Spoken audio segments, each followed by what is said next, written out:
हाल ही में पीएम मोदी ने देश को संबोधित किया था, जिसमें उन्होंने कांग्रेस को जमकर घेरा था और अब विपक्ष का यह हमला पीएम मोदी पर भारी पड़ गया है। विपक्ष इस मामले को लेकर सुप्रीम कोर्ट पहुंच गया है, जिससे पीएम मोदी समेत पूरी बीजेपी की मुश्किलें बढ़ना तय माना जा रहा है। क्या है पूरी खबर, जानेंगे इस रिपोर्ट में।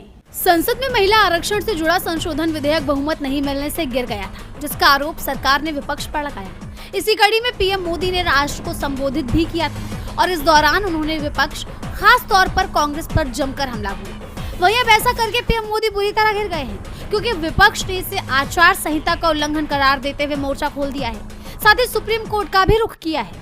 इंडियन नेशनल कांग्रेस के केरल इकाई के नेता और थ्रिसूर से पूर्व सांसद टीएन प्रतापन ने पीएम मोदी के भाषण को मॉडल कोड ऑफ कंडक्ट का उल्लंघन बताते हुए अदालत में एक याचिका दाखिल की। बार एंड बेंच की रिपोर्ट के अनुसार याचिका में कहा गया है कि 18 अप्रैल को शाम 8:30 बजे प्रधानमंत्री ने दूरदर्शन और संसद टीवी पर राष्ट्र के नाम संबोधन दिया।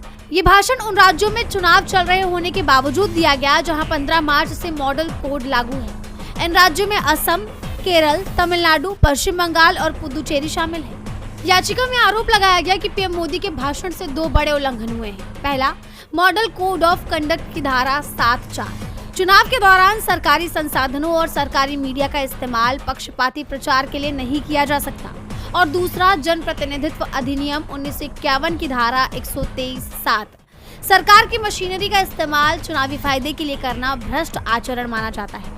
कांग्रेस नेता ने याचिका में अदालत से मांग की है कि चुनाव आयोग प्रधानमंत्री नरेंद्र मोदी और बीजेपी को शो कॉज नोटिस जारी करे, पीएम के भाषण को सरकारी प्लेटफॉर्म से हटाया जाए, चुनाव आयोग की धारा 123(7) के उल्लंघन की जांच करे और कोर्ट द्वारा तय समय में रिपोर्ट दे। साथ ही प्रधानमंत्री पर आगे प्रचार पर अस्थायी रोक भी लगाई जाए। कांग्रेस की इस मांग के बाद पीएम मोदी समेत पूरी बीजेपी की मुश्किलें बढ़ना तय माना जा रहा है। पीएम मोदी के भाषण को लेकर जिस तरह विपक्ष ने मोर्चा खोला हुआ है, उससे ये साफ है कि वो इस मामले में इतनी आसानी से सरकार का पीछा नहीं छोड़ने वाला। वहीं ये मामला अब कहां जाकर थमता है, ये देखना होगा।